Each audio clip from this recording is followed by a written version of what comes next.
নমস্কার বন্ধুরা, আমি মৌসুমি রান্নাঘরে আপনাদের স্বাগত। আজ আমি রান্না করব সুজির গোলাপজাম।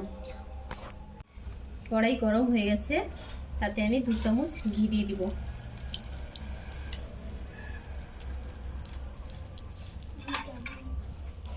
এখানে 300 গ্রাম ফুটন্ত দুধ দিয়ে দিব।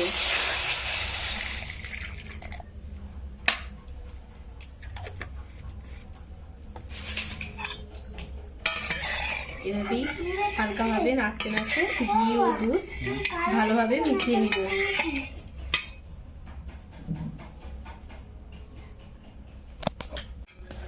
দুধ ফুটছে, হালকাভাবে নাড়তে নাড়তে দুধ ও ঘি আমি ভালোভাবে মিশিয়ে নিয়েছি। এখানে আমি অল্প একটু এলাচ গুঁড়ো দিয়ে দিব। এলাচ গুঁড়ো ভালোভাবে মিশিয়ে নিব।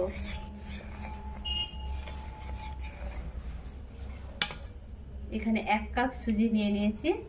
অল্প অল্প করে সুজি দিয়ে ভালোভাবে মিশিয়ে নেব।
সুজি ও দুধ সব ভালোভাবে মিশে গেছে এবং একটা নরম তুলতুলে ডো তৈরি হয়েছে।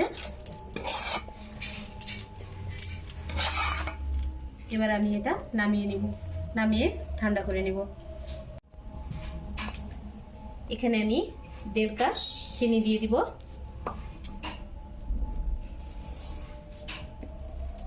তার সঙ্গে 1.5 কাপ জল দিয়ে দিব।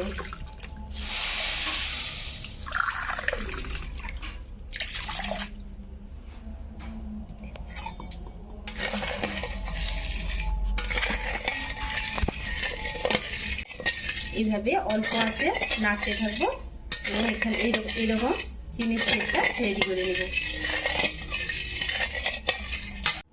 কয়েকটা এলাচ থেতো করে নিয়েছি, সেগুলো দিয়ে দিব।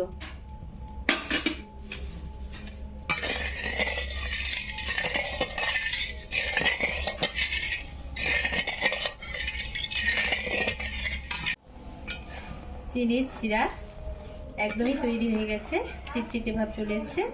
এবার নামিয়ে নিব। আমি 2 হাতে একটু ঘি মেখে নিয়েছি। এবার সুজির মিশ্রণটাকে ভালোভাবে দলা পাকিয়ে নিব। দলা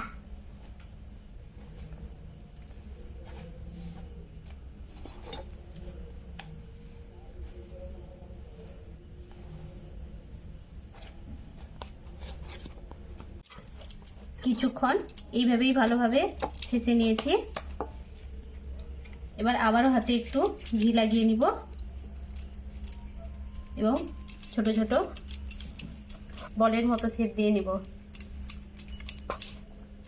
কড়াই গরম হয়ে গেছে, তাতে আমি সাদা তেল দিয়ে দিব।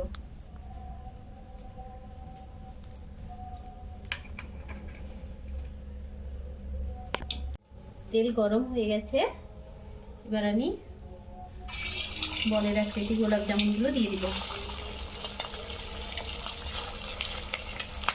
অল্প আছে ঘুরিয়ে ঘুরিয়ে ভালোভাবে ভেজে নিতে হবে।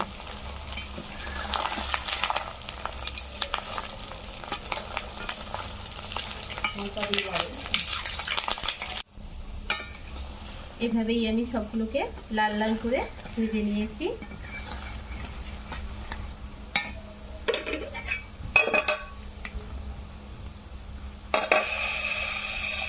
এবার আমি সবগুলোকে তুলে চিনির সেটের মধ্যে দিয়ে দিব।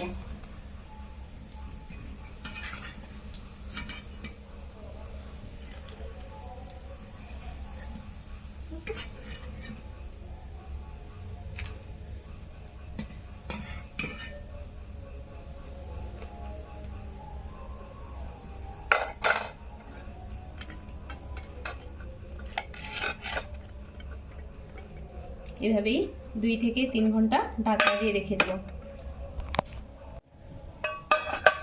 2 ঘন্টা হয়ে গেছে।